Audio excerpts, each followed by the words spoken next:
நீங்க YouTube channel start பண்ணலாம்னு இருக்கிறீங்களா? நல்ல விஷயங்க. யூடியூப் சேனலுக்கு வந்து ஒரு நல்ல ஒரு பிளாட்ஃபார்ம் எல்லாத்துக்குமே.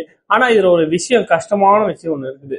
அதாவது நீங்க வீடியோ எவ்வளவு மெனக்கிட்டு போட்டாலும் அதை நீங்க பார்த்து பத்திரமா வீடியோஸ் பண்ணணும். ஒரு சின்ன மிஸ்டேக் பண்ணீங்கன்னா நீங்க மானிட்டேஷன் அப்ளை பண்ணும்போது ஒரே அடியா ரீயூஸ் கண்டென்ட் கொடுத்துருவோம். இது அப்ப நடக்கல, இது எல்லாத்துக்குமே நடந்துட்டு இருக்குது.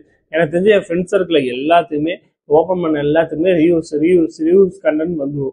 ஏன்னா அவங்க எதுவுமே யூஸ் பண்ணிருக்க மாட்டாங்க, எதுவுமே பண்ணாம கூட இருக்கும். ஆனாலும் ரிவ்யூஸ் கண்டென்ட் வந்துருக்கும்.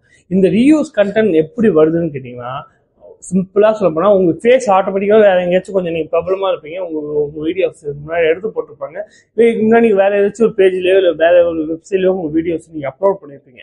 அந்த வீடியோவை அப்படியே எடுத்து வந்து நீங்க உங்க புது யூடியூப் சேனல்ல அப்லோட் பண்ணும்போது என்ன ஆகும்னா உங்களுக்கு ரீயூஸ் கண்டென்ட் வந்துடும். இந்த ரீயூஸ் கண்டென்ட் வராம நீங்க உங்க புது சேனல் ஸ்டார்ட் பண்ணணும்னா 4 விஷயம் கரெக்டா பண்ணுங்க, உங்களுக்கு கரெக்டா வரும். ஃபர்ஸ்ட் வந்து உங்க ஹோம் வீடியோஸ், அதாவது நீங்க ஃபர்ஸ்ட் வீடியோ போடுறீங்கன்னா அது வந்து ஃப்ரெஷ்ஷான வீடியோவா போடுங்க. இதுக்கு முன்னாடி வேற எந்த ஒரு பிளாட்ஃபார்ம்ல போட்டு உங்க வீடியோவாக தான் இருக்கும், நீங்களே கூட எடுத்த வீடியோவாக இருக்கட்டும், இல்லை நீங்க பேசுற வீடியோவாக இருக்கட்டும், அந்த டைட்டில் இதுக்கு முன்னாடி நீங்க பேசாம பாத்துங்க. இப்ப பேசுற புது டைட்டிலா இருக்கணும். ஒரு பேச்சுக்கு சொல்லணும்னா, நான் ஏற்கனவே வந்து ஒரு மீனை பத்தி பேசுகிறேன்னா அந்த மீனை பத்தி நான் அதே மீன் அதே பேசுனதை திருப்பி நான் பேசி திருப்பி யூடியூப்ல போட்டா ஃபேஸ் எல்லாம் புதுசா அதே ஃபேஸ் தான், ட்ரெஸ் எல்லாம் நான் மாத்தி புதுசா போட்டாலும் அது யூடியூப் ரீயூஸ் கண்டென்ட் தான் இருக்கும். அதுவே நீங்க வந்து அதுவே வந்து கொஞ்சம் மாத்தி அதுல ஃபைட்டர் சொல்லியிருந்தீங்கன்னா இதுல கப்பின்னு சொல்லி அப்படி எப்படி சொல்லி ஆரம்பிச்சு கொஞ்சம் இதா பண்ணி நீங்க கொஞ்சம் கொஞ்சம் மிக்ஸ் பண்ணி அப்படியே போட்டீங்கன்னா உங்களுக்கு இது வராது. ஆனா உங்க ஓன் கண்டென்ட்னா இருந்துச்சுன்னா உங்களுக்கு வியூஸ் ப்ராப்ளம் வராது, உங்களுக்கு ஆட்டோமேட்டிக்கா மானிட்டேஷன் வந்துடும். ரெண்டாவது விஷயம் பாத்தீங்கன்னா, நீங்க வந்து மோஸ்ட்லி இந்த சினிமா பாட்டு, சினிமா பேக்ரவுண்ட் மியூசிக்கு, இந்த சினிமா போஸ்டரு, சினிமா வால்பேப்பர், இது எதுவுமே யூஸ் பண்ணாதீங்க. சும்மா சும்மா ஒரு லைனுக்கு 1 செகண்ட் வந்துட்டு போடணும் நீங்க நினைச்சா கூட ரீயூஸ் கண்டென்ட் தான் வந்துடும். தேர்டு வந்து இதுதான் ரொம்ப ரொம்ப நிறைய பேர் பண்ற விஷயம். இதுக்கெல்லாம் ரீயூஸ் கண்டென்ட் கொடுப்பானா அப்படின்னு நினைச்ச ஒரு விஷயம். அதாவது நீங்க வைக்கிற தம்ப்லைன் அண்ட் டைட்டில், அதுக்கப்புறம் ஹேஷ்டேக், இதெல்லாம் இயற்கை போட்டு இந்த தம்ப்லைன் போட்டு இந்த ஹேஷ்டேக் யூஸ் பண்ணாதீங்க. அதுக்கு உங்களுக்கு கண்டிப்பா ரீயூஸ் கண்டென்ட் வந்துடும்.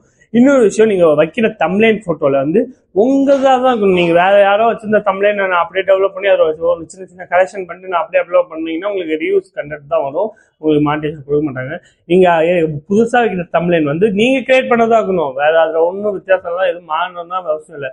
சும்மா ஒரு 1 2 3 சேஞ்ச் வந்து நீங்க கண்டிப்பா பண்ணிருக்கணும். பண்ணாம நீங்க அப்படியே எடுத்து அப்படியே டெவலப் பண்ணி நான் ஒன்னு என் போட்டோ மட்டும் தூக்கி நடுவில் வச்சுட்டு பின்னாடி பேக்ரவுண்ட்லாம் அப்படியே இருந்தீங்கன்னா உங்களுக்கு ரீயூஸ் கண்டென்ட் அது வாய்ப்பு அதிகம். இதுவே நீங்க வந்து அந்த இது லெஃப்ட்ல இருந்த தூக்கி ரைட்ல போட்டு, ரைட்ல இருக்கிற தூக்கி லெஃப்ட்ல போட்டு, டைல மாத்தி தம்ப்லைன் மாத்தி கொஞ்சம் அப்படி இப்படி பண்ணி நீங்க தம்ப்லைன் போட்டீங்கன்னா அதுக்கு அவங்க கண்டுக்க மாட்டானுங்க.